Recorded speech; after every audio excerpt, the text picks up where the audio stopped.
before you actually got to college, when you were growing up in this area that was, I guess, surrounded with guns and everything else like that, you had never even seen a gun before. Nah, I mean, well, there were two occasions where I saw a gun.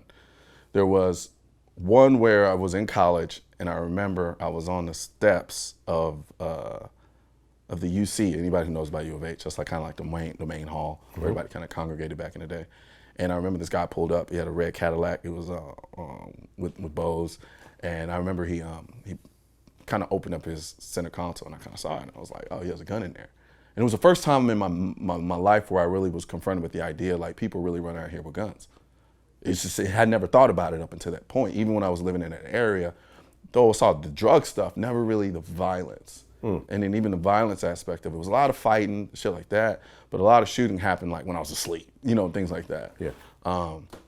So from that perspective, and then there was another time when this was in college again, and one of my roommate's friends brought a gun. It was a Glock 19 that he had, and he brought it in there.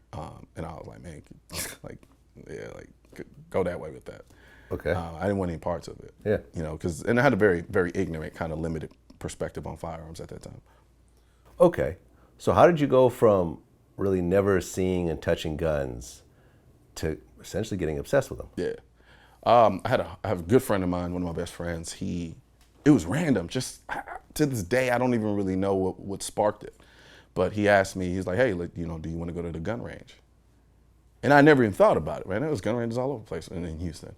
And I was like, First I was gonna say no. And then I was like, man, there's no reason. The kind of analytical mind of me kind of kicked in. It's like being kind of fearful of something that you don't know anything about is kind of stupid in my mind. I'm not passing judgment on anybody else, but for me, I felt it was kind of dumb. So I was like, all right, let's go ahead, let's do it. And I went to the range with him. I got there. I'm not gonna lie, I was a little nervous. Because in my mind, my mindset goes, I'm going into a building where there's a bunch of people shooting guns. At any given point, somebody can just decide that they want to shoot me, and that's what they're gonna do. And there's nothing I can do about it. Right. That was my mentality, right? And so I go in there and I had this kind of apprehension. And I remember we go in, and then the first couple pops, I'm like, damn, this shit's loud. And we go into I remember the exact lane, furthest lane to the left, and he had a little Taurus.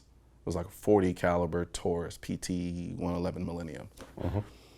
And I remember he showed me, kind of ran me through the steps, loaded it a little bit, showed me how to load it, things of that nature. And then he put it down, picked it up, shot it, terrified. I was like, what the fuck? I was like, man, this is a lot, man. And then I settled down and then shot it again. The second shot was a wrap.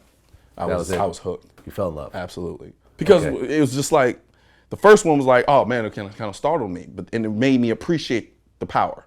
Then I realized, I can control the power responsibly. Mm-hmm. And in doing so, I became fascinated with the mechanics, the science, and all that stuff. Yeah. I mean, it's funny you say how you go into a place where everyone's shooting guns and what's to stop them from just churning on you, but I've never actually heard of a mass shooting in a gun range. Exactly. Because I guess everyone else is armed also. It's like the elusive obvious, right? Yeah. You don't really realize how obvious it is until you really sit down and think about it. Yeah. And it makes perfect sense. It's like, unless you just have a death wish and you want to die, also, you're probably not going to start shooting people where everybody else has guns, because then you're probably not going to fare too well.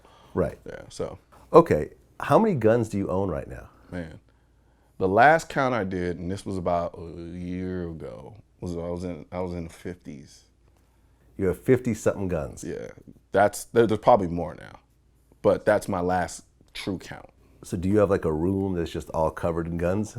Yeah, I do actually. Okay. I actually had a whole separate studio where it was the same studio where I got a lot of my ammo from, and so I had a whole studio apartment area where it was pretty much my gun zone, right? And but recently I moved out of that and just turned one of the rooms in my house into a gun room. So there's just guns all over the walls. No, I keep a lot of them when I want them to be, because since I live in the house, I still have multiple safes that I have throughout the house. Yeah. So when I'm traveling and stuff, I take everything down, put it in safes, make sure in the event somebody gets in, good luck. Probably not the smartest thing to do, but yeah, you can try it. Okay.